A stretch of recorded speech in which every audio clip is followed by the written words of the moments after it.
Sosok Dajjal banyak diulas dalam berbagai hadis Rasulullah. Sementara dalam Al-Quran kemunculan Dajjal diulas secara tersirat. Yawma ya'ti ba'du ayati rabbika la yanfa'u nafsan imanuha lam takun amanat min qablu aw kasabat fi imaniha khayra.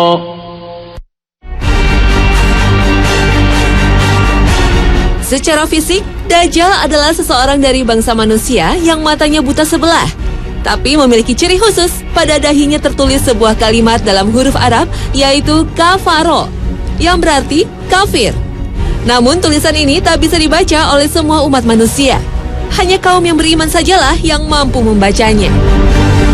Penampakan fisik Dajjal lainnya adalah bertubuh sangat besar dan berambut amat keriting. Pada hari akhir, Dajjal merupakan ujian besar umat manusia yang beriman pada Allah Subhanahu wa Ta'ala. Dajjal akan muncul dan menyatakan bahwa dirinya adalah Tuhan. Na'udzubillah min zalik.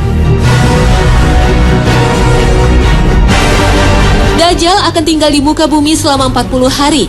Tetapi hari kemunculan Dajjal tidaklah sama dengan hari umat manusia.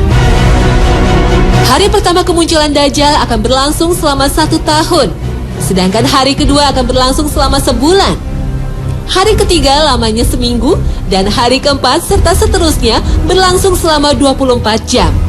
Sehingga dapat diartikan, Dajjal akan hidup di muka bumi selama 1 tahun, 1 bulan, dan 45 hari. Allah Subhanahu wa Ta'ala memberikan sebuah keajaiban pada Dajjal, berupa kemampuan untuk mengelilingi dunia dalam sekejap layaknya hembusan angin. Tetapi hanya ada 2 kota yang tidak mampu dimasuki Dajjal, yaitu kota suci Mekah dan Madinah. Dajjal dianugerahi kesaktian menghidupkan orang mati yang telah ia bunuh. Selain itu, Dajjal mampu memerintahkan bumi untuk menumbuhkan tanaman dan memerintahkan langit untuk menurunkan hujan. Sesungguhnya Dajjal telah hidup dan tinggal di tengah lautan di sebuah pulau yang berada di sebelah timur kota Madinah dalam keadaan terbelenggu oleh ikatan besi yang sangat kuat. Dajjal muncul diperkirakan di sebuah tempat terletak antara negeri Syam atau daerah Palestina dan Irak. Ada juga yang berpendapat Dajjal akan muncul di segitiga Bermuda. Segitiga Bermuda menyimpan banyak misteri. Kapal terbang dan kapal laut yang melintasi kawasan itu dilaporkan menghilang. Segitiga Bermuda berada di Samudra Atlantik, tepatnya terletak di antara Florida di sebelah barat, Puerto Rico di sebelah timur, dan Pulau Bermuda di sebelah utara. Di kawasan ini terdapat sebuah pulau yang dikuasai oleh Dajjal. Berdasarkan berbagai manuskrip kuno yang dipelajari Muhammad Isa Daud, seorang peneliti dan jurnalis asal Mesir, Dajjal sesungguhnya telah lahir 100 tahun sebelum kelahiran Nabi Musa alaihissalam. Bernama sama Musa, tapi lebih dikenal Samiri karena berasal dari Samiroh, Palestina.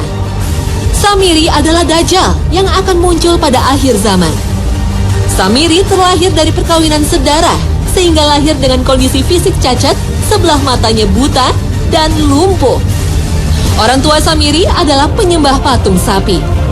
Konon, sejak lahir, Dajjal tidak mau menyusu dan lebih banyak tidur.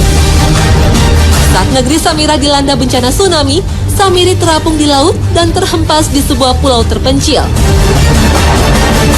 Setelah remaja, Samiri banyak berguru pada para ahli sihir. Anehnya, Samiri tidak pernah tua, dan setiap kali mencapai usia 100 tahun, ia kembali muda. Setiap kali Allah mengutus para nabinya, Samiri selalu datang untuk menggoda dan menyesatkan manusia. Pada masa Nabi Musa, Samiri alias Dajjal membuat patung sapi untuk disembah kaum Nabi Israel. Dan pada masa Nabi Isa alaihissalam, Samiri juga berusaha menghasut para pembesar Yahudi untuk membunuh Nabi Isa. Kemudian menyesatkan para pengikut Nabi Isa dengan memperkenalkan ajaran Trinitas, penebusan dosa, dan menghalalkan babi serta riba. Pada masa Nabi Muhammad SAW, Samiri juga berusaha menghasut kaum Yahudi untuk memberontak terhadap Nabi Muhammad. Dan sepeninggal Rasulullah, Samiri makin leluasa untuk membuat perpecahan umat Islam. Dan pada era modern, sifat-sifat Dajjal telah menyesatkan manusia dengan memperkenalkan berbagai ideologi seperti sosialisme, kapitalisme, dan humanisme. Sifat Dajjal juga mendidik orang-orang terbaik Yahudi untuk membuat gerakan Zionisme. Sifat Dajjal juga berhasil membuat tipu daya dalam dunia sains dan politik. Perang dunia merupakan salah satu bukti kesuksesan Dajjal dalam menebar teror dan kejahatan di muka bumi. Dajjal dan pasukannya juga berhasil mengendalikan dunia dengan menguasai elit politik Amerika Serikat dan mata uang dolar. Tak heran, simbol Dajjal terlihat pada mata uang dolar dan berbagai instansi militer serta hiburan. Bukan bermaksud mengartikan Paman Sam dengan kepanjangan dari Samiri. Namun banyak ciri yang dipakai simbol oleh negara adidaya ini mempunyai kesamaan dengan simbol Dajjal yang kita ketahui. Astagfirullah. Sebelum kelahiran Nabi Muhammad, Dajjal sempat terpasung di sebuah gua selama 63 tahun dan dijaga makhluk berbulu tebal.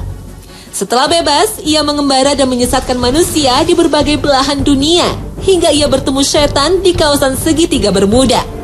Dan menjelang kiamat, ia akan kembali muncul, mengaku sebagai Tuhan. Benarkah kisah ini? Wallahu a'lam. Namun, asal-usul Dajjal masih misterius. Sebagaimana iblis, Dajjal adalah makhluk yang ditangguhkan kematiannya oleh Allah. Meski usianya lebih dari 4.000 tahun, tapi fisiknya masih muda dan tak ada yang menandingi kekuatannya.